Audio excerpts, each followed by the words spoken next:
பெரியார் இதெல்லாம் பேசியிருக்கார், பெரியார் இப்படிலாம் பேசியிருக்கார், பெரியார் இதையெல்லாம் மக்களுக்கு செஞ்சிருக்கார் அப்படின்னு நல்ல அப்பனுக்கும் ஆத்தாளுக்கும் பிறந்திருந்தா யாராவது வந்து மேடை ஏறி போய் சீமானுக்கு வந்து பதில் சொன்னோமா?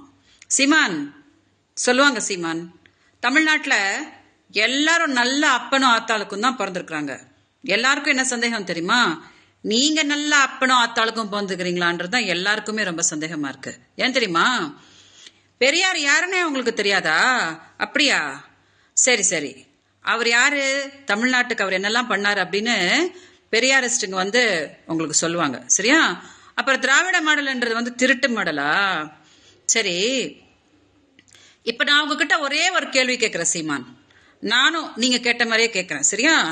நீங்களும் நல்ல அப்பனும் ஆத்தாளுக்கும் பிறந்திருந்தீங்கன்னா இப்ப பிரச்சாரம் பண்ணிட்டு இருக்கீங்களே ஈரோட்ல இருந்து அந்த மைக்கை பிடிச்சுக்கிட்டு, அந்த மைக்ல எனக்கு கொஞ்சம் பதில் சொல்லுங்க சீமான்.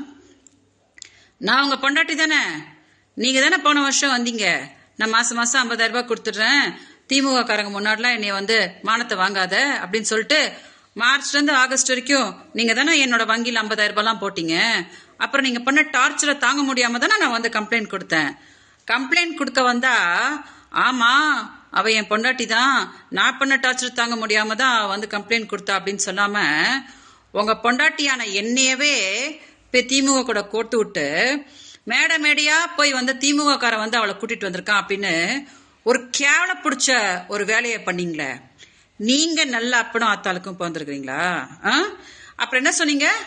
கண்டிப்பா நான் ஒரு நாள் ஜெயிப்பேன், அப்போ உங்களெல்லாம் உண்டு இல்லை நான் ஆக்குவேனா? அப்படியா சீமான்? கிடையவே கிடையாது. இந்த ஜென்மத்துல நீங்க ஜெயிக்க மாட்டீங்க.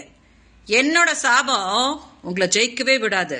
இப்ப கூட நினைச்சிட்டு இருக்கீங்களா தொண்டை வத்த கத்த கத்த நம்ம வந்து ஜெயிச்சிருவோம் அப்படின்னுட்டு? ஒன்னும் கிடையாது. அன்னைக்கு சந்தோஷ் சொன்னாரு பாத்தீங்களா, ஸ்கைப்ல சேரநாதன் பேசும்போது விஜயலட்சுமி பக்கத்துல இருந்தாங்கன்னு. அன்னைக்கே வந்து தமிழ்நாட்டுக்கு என்ன உலகத்துக்கே தெரிஞ்சு போச்சு நீங்க நல்ல அப்பனும் ஆத்தாளுக்கும் பிறக்கவே இல்லை அப்படின்னு சொல்லிட்டு. அதனால மீடியா தயவு செஞ்சு இதை கொஞ்சம் டெலிகாஸ்ட் பண்ணுங்க. சீமான் உறுதியா இதை கொஞ்சம் பார்க்கணும்.